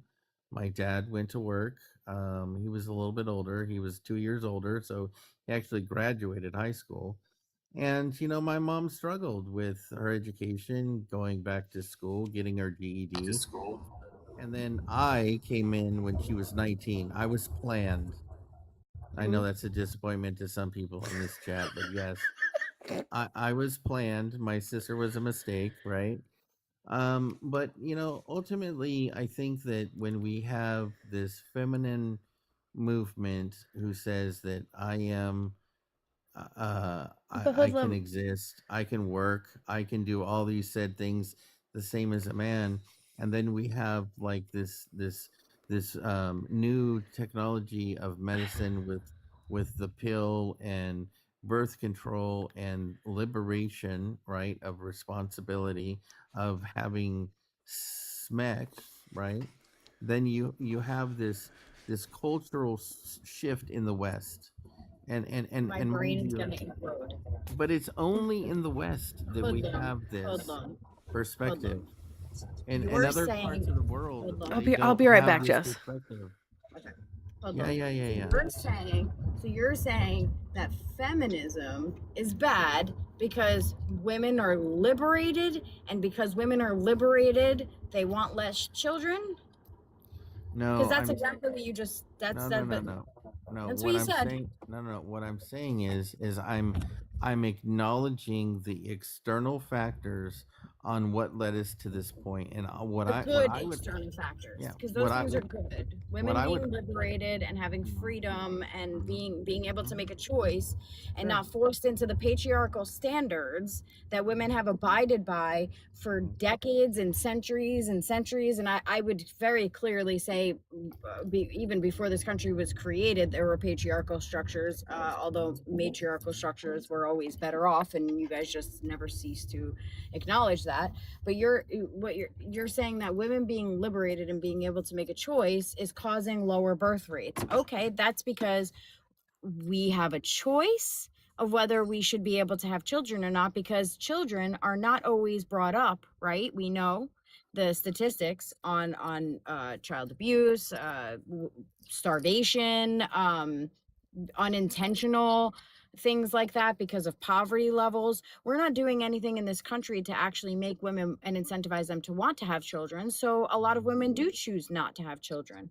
Why don't we incentivize them? Instead of bringing up women's liberation and the feminist movement, why not bring up how we incentivize women to want to have children by making our country and this world a better place? And can we Sure, also well, point I- out, one second, Hoodlum, just to add on to that a little bit, let's also point out how far society has come as a whole since then, right? So not only was it just easier to survive on a one income household in the 60s and 70s, but women literally did not have rights. They didn't make marital rape illegal until 1994, hoodlum. Women could not legally wear jeans until sometime in the 1970s. So it's like at the end of the day, like this is where like Jess and I differentiate an opinion a little bit, right? Because it's like if you're absolutely gonna like take me back to a point where men can hold down a job and take care of me and I could go have mimosas with my girly pops all day long while taking care of some babies and dropping them off and picking them up from school, abso-fucking-lutely do that, right?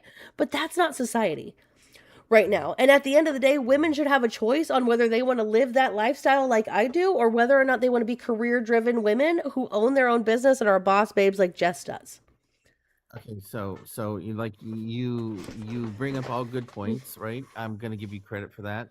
But you maybe thought I was going in a different direction than where I was gonna land. But I would argue that like you cannot replace government benefits by the family and the place of the man.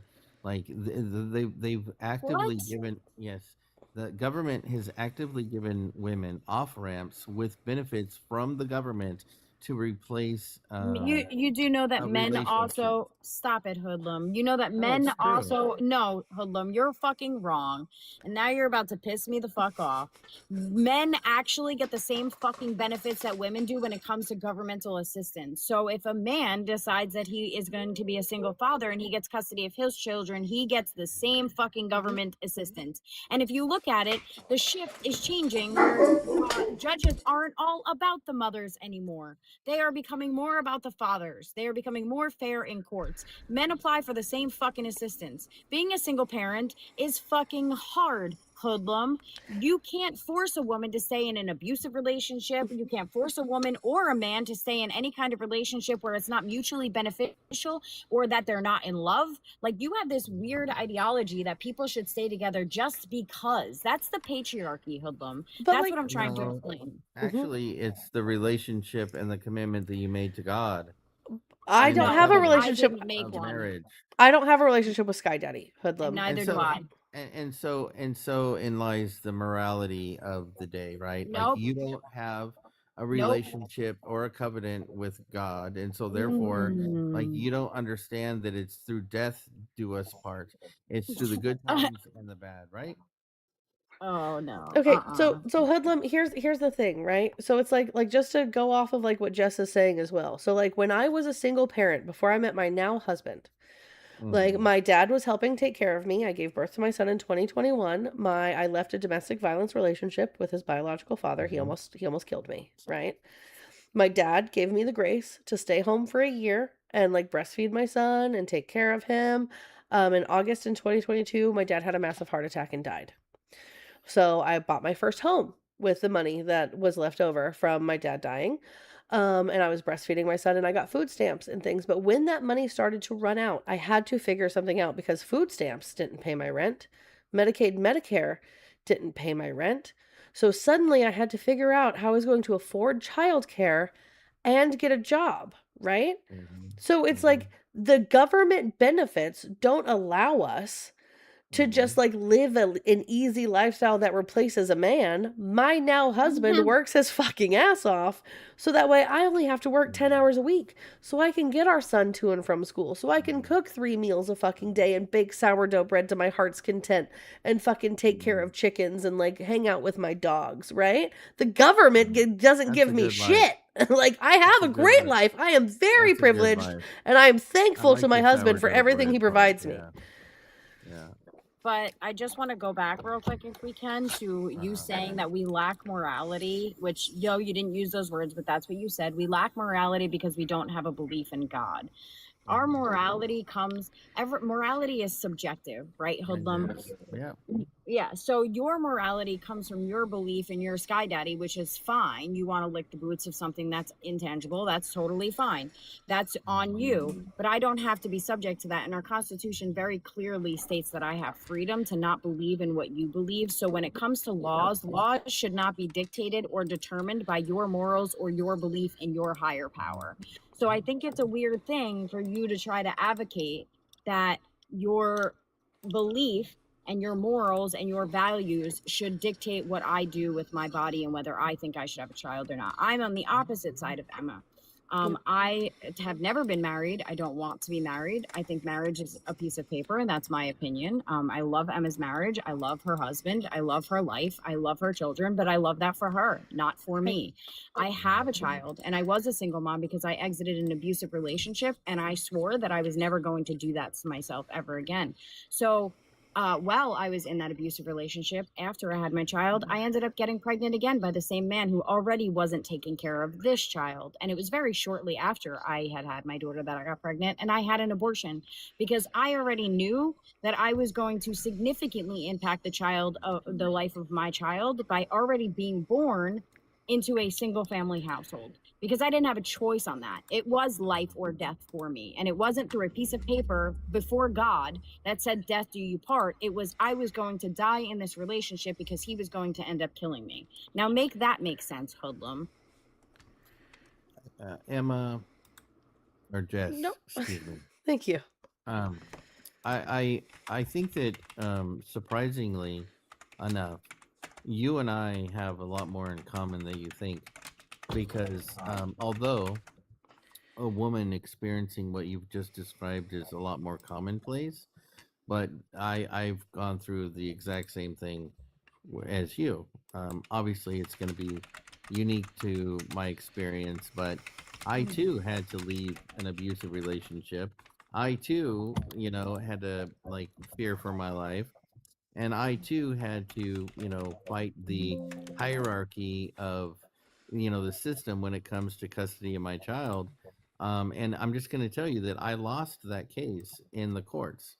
And I was a weekend warrior dad, just like a lot of men. And I was responsible for child support and all this stuff. But ultimately, the truth won. It was a matter of time, but the truth won. And, as of my child being 3 years old, I've had full custody, and he's now 11, and I'm a single parent.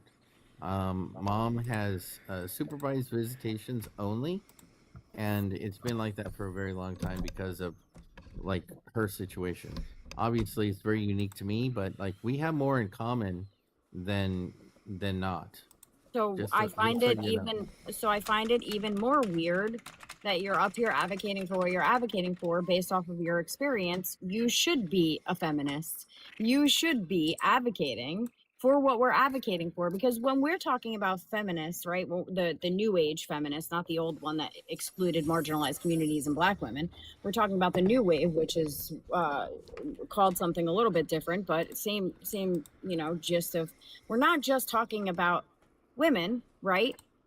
We're talking about liberation for men also, because defeating the patriarchy and your ideologies that you very specifically have is based off of the patriarchy. So when we break down the patriarchy, that's liberation for you also. You should have never been treated that way in court.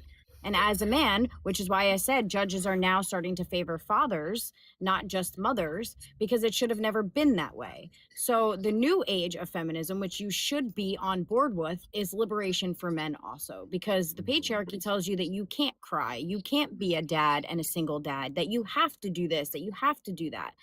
So your liberation is in the balance here too. So you defending, what you're defending and going off of your morals and values and saying we should legislate women's bodies because of that is weird. It just doesn't make sense to me based off of your experience in life. I hear your words. I do. I think that, I speak to a lot of people that have shared experiences with me. And one of the things that I always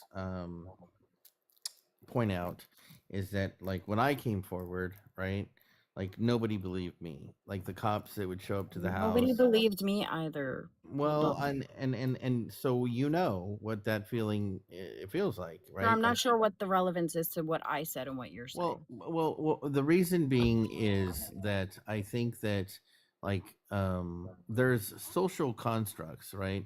That we can discuss. The patriarchy. Yeah. But at the end of the day, we're talking. I need you to say the words though, Hoodlum, because you're obfuscating from saying the patriarchy, and I think it's for a very specific reason. Do you think the patriarchy exists?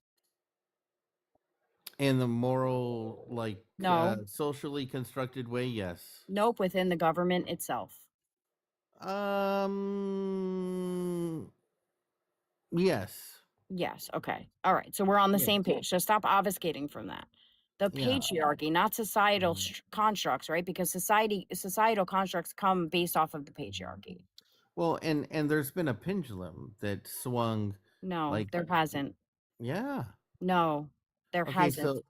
so if there hasn't been a swing in that pendulum, then why is it that when I go to court with the same claims that a woman would have, why would the judge say that me and all my witnesses are lying, and then believe without evidence, right? Very Without witness very testimony. distinctly, because you were in a court that was based off of custody of your child, and the patriarchy has said that single parents should always, or parents should always be the mother, because moms are supposed to be the ones that stay at home and cook and clean and take care of their child. So when you're talking about custody court, it very much so is patriarchal. And it was for a very long time. So it's the Mhm. one place that they favor women, but it's not in a good way. They favor women because the expectation is that women are the ones that take care of the kids and cook and clean and stay home and don't have careers and sacrifice everything for their children rather than men. Okay, so let me just pose this question to you, right? Like my wife at the time, right?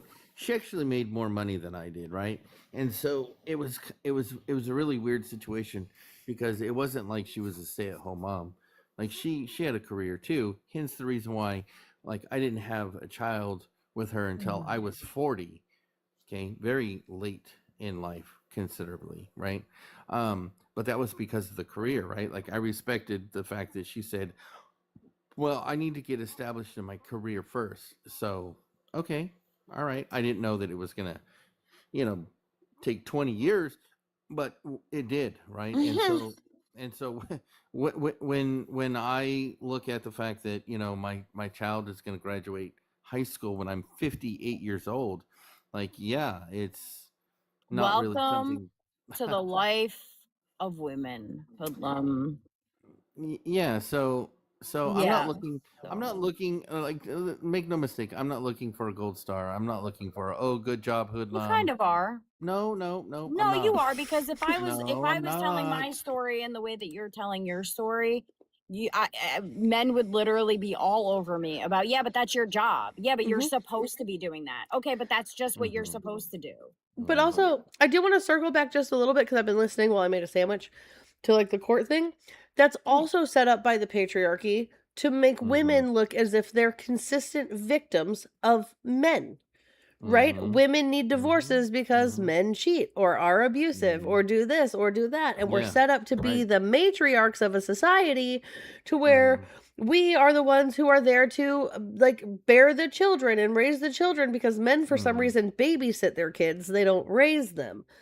Right? So Yes. all of these things Yep. that like you're complaining about were set up by the patriarchy. Mhm. You And should be so a what? feminist, Hoodlum. I want you to know. This is on. We're double streaming on YouTube. You are forever on YouTube, sounding like you are pro feminism. Like I think you're just confused because these niche things have happened to you that weren't Mhm. fair to you, but were set up by the patriarchy.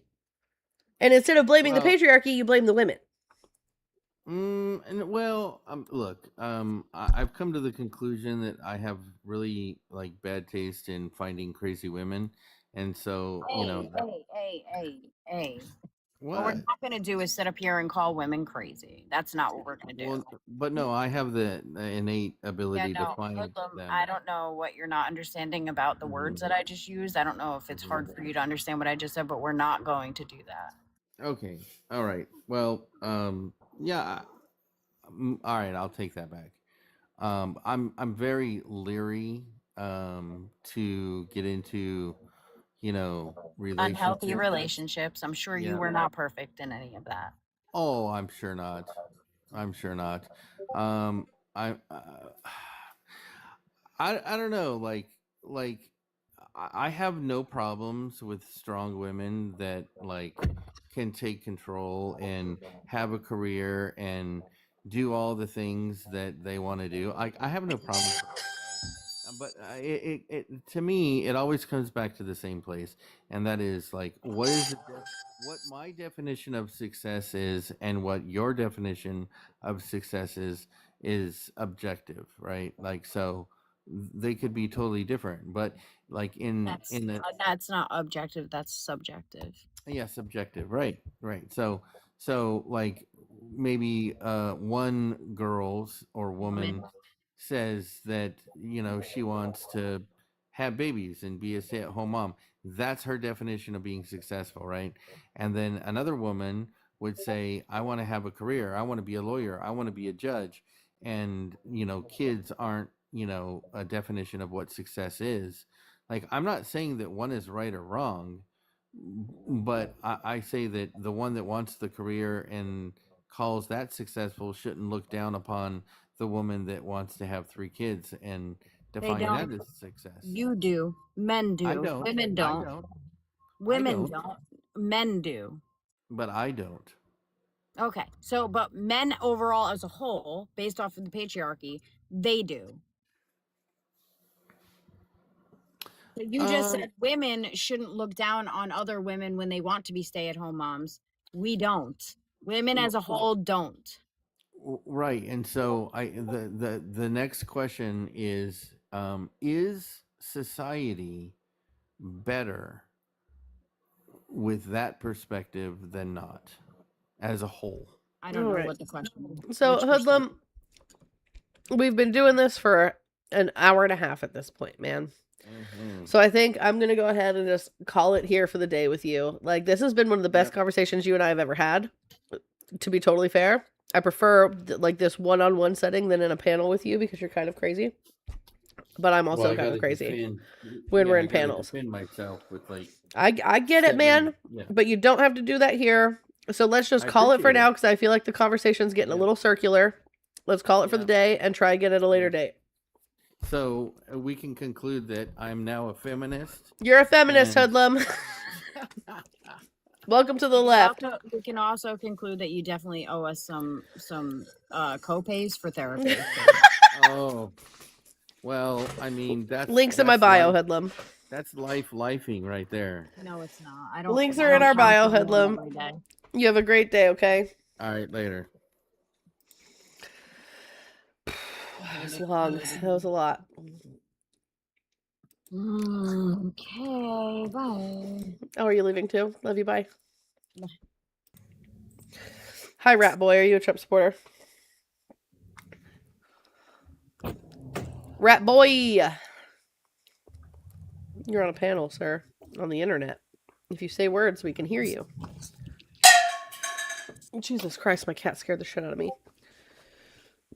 Rat Boy, hello! Rat Boy. That was an accident. I'm sorry. Okay, bye. I didn't even know I was up here. I was like, damn, hello? No, I'm sorry. I love you, Emma. You're good. Love you. Bye.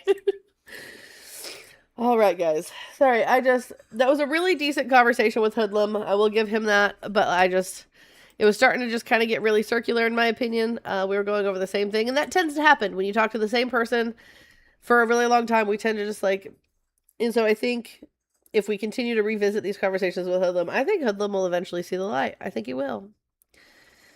But guys, if you're a Trump supporter, please request up. I don't know why we're at 64,000 likes, guys. I've been live for like a little over an hour, and we're only at 64,000 likes. Like, do you guys even like me?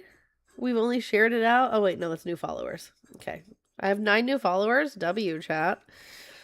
But yeah, so guys, if you are a Trump supporter, request up. If not, tap the screen, share the live, do all the good things. Welcome to the tube of views also as well, guys. If you guys don't mind going to the link tree in my bio, going to the YouTube channel, subscribing there, leaving a comment, hitting the thumbs up, that helps us immensely. Jess and I are both dual streaming on YouTube now at Misbehaved Women. I have my banana costume packed for my tournament this weekend. That's amazing. Have you seen the video I mentioned you on in Discord? I have not. Where in Discord? So many Discords I am in. Let's see.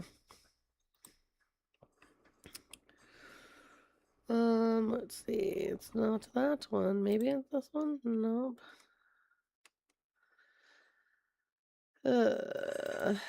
Maybe it's this one. Oh my god, Sunset. What is this? I saw this video the other day, but this is so funny. No. I'm flying, Bobby. I don't know how I feel about it. I don't want to show it because I don't know how I feel about it. Guys, if you are a Trump supporter, please request up. Well, it's almost 2 o'clock. It's too late for me to take a nap. Fuck. Guys, it's too late for me to take a nap. Oh no, what am I gonna do? How rude. I mean, I could leave, go to my son's school, and just take a nap in the parking lot. I've done that before. Let's see. Let's see what we got going on here.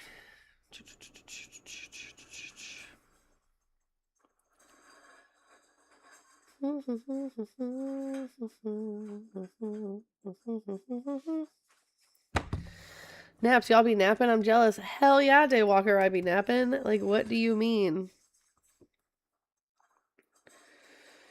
Alright, I'm gonna go ahead and get this posted because I just never got a response. And I really have to do some capitalism. So we're gonna go here.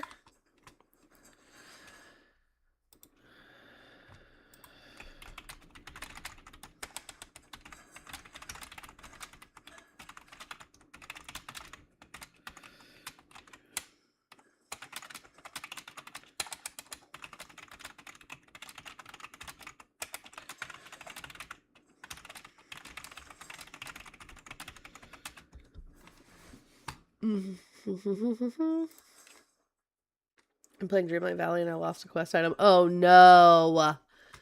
You'll probably have to open a ticket, to be fair.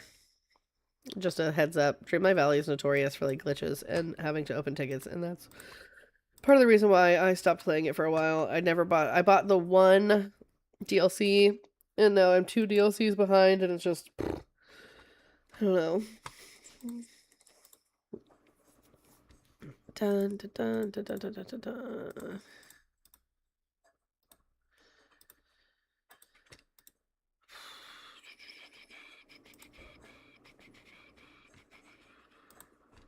Did I not?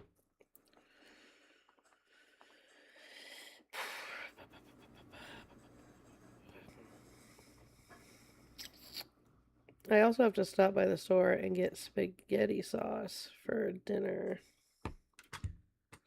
This one quest on Dreamlight Valley has an open ticket since it came out. No fix for me. That's crazy.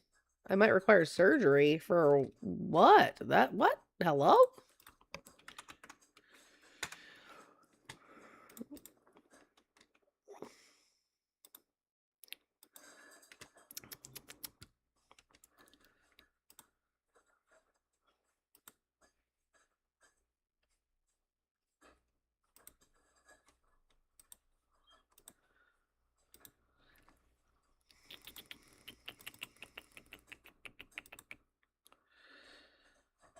Biopsy? Oh, I hope everything's okay.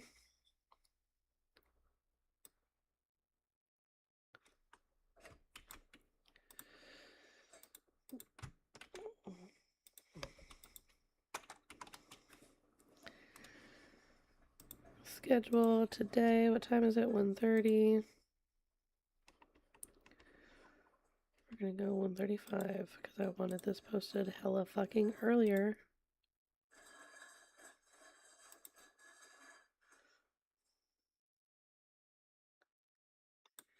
Oh. 1:40.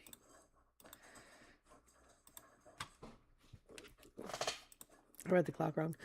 I'm working on a gym shirt that says Hawaiian Punch for when Lilo gets in a scrap at the hula practice. I love that. All right, guys. I think I'm just gonna go ahead and call it. Let's see who's on that we can go raid.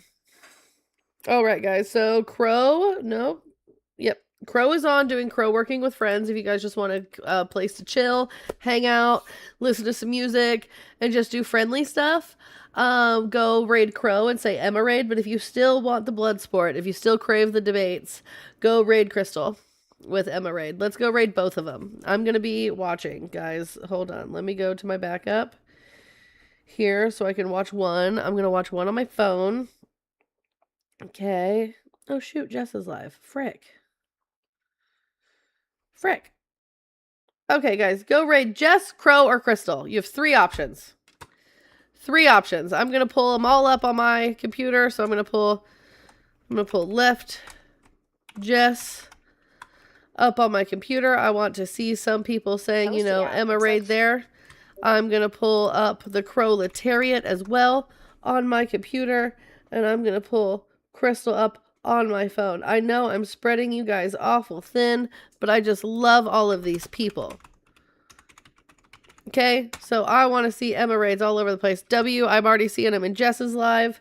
Hell yeah. Haven't seen any in Crystal's live yet.